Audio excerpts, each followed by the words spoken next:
this administration. And if this unit is not dismantled, we'll be giving the name of the building and the full names of that officer and his cousin in this administration. And these people are not answerable to the Inspector General of Police. Your guess is as good as mine as to who is the commander of that unit. Let me emphasize that killing our children will not quell the anger of the Kenyan people. People are very angry with this administration. Abducting young people is not a solution. You must address the cause of the disquiet, of the discontent. Why are people aggrieved with this administration? That must be dealt with. Abducting these children and killing them is not a solution. And I must remind my friend and brother, Dr. William Ruto, that since independence, no government has ever gone for children. This is the first administration in the history of this country to target children for repression and persecution. Even the colonial administration, brutal as it was, it never went for the children. And the question the president must address is simple. Why has everybody turned against you and the administration in only 2 years? That is what you need to interrogate instead of persecuting these children. Again, he must understand the law of nature. Nature abhors vacuum.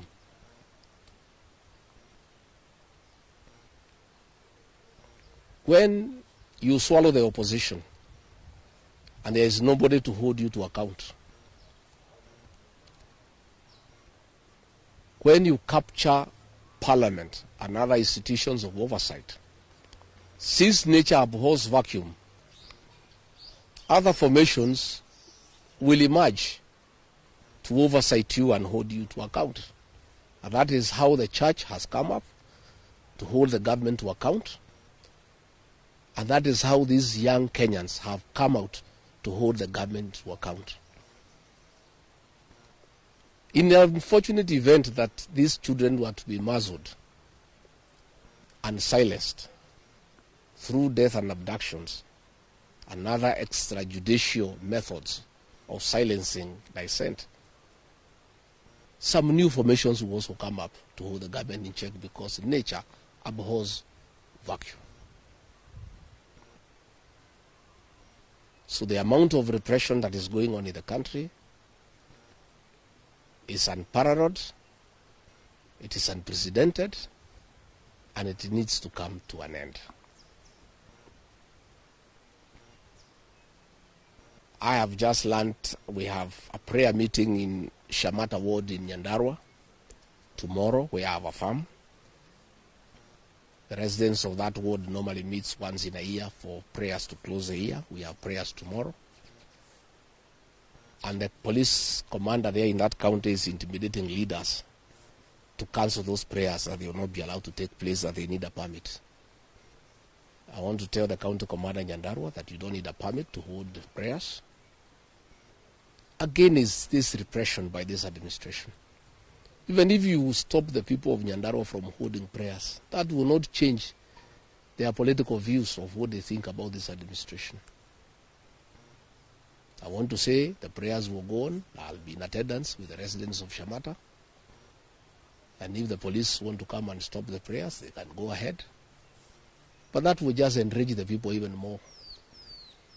And those tactics of using police to stop prayers were tried by the previous administration. And the president knows how it worked out.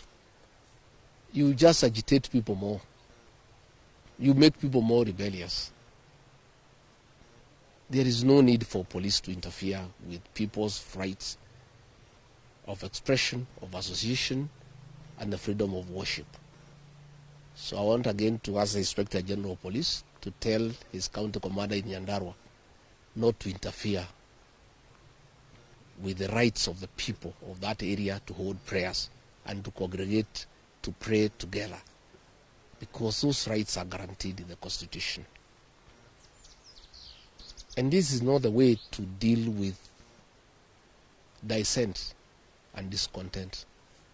Let the government take time to find out why people are unhappy. Why are people so discontented with this administration? But try to stop people from meeting, from congregating will not solve any problem. It will just magnify an already bad situation. And I can tell them it will not work. It's an exercise in futility. So good people, I just wanted to make those remarks about abductions, and I can answer one or two questions if there is.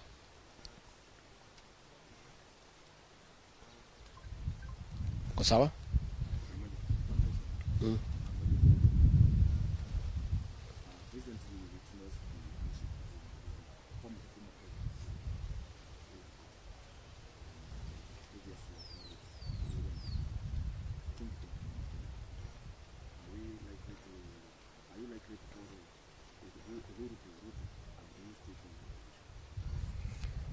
I don't know whether Uhuru is going to Ruto. I don't have such information.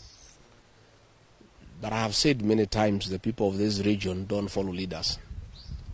It's leaders who follow the people. I don't follow anybody myself. I only follow the people. I have said I have very extensive consultations with the people of this region so that we decide what is our political destiny. That consultation is ongoing. It's going on. It's very extensive. It's very thorough. And it's what I'm doing here. When you walked in, I was having some consultation, and I continue to do so. I'll never follow anybody. I'll always follow the people. Yeah. Thank you very much. Asanteni sana.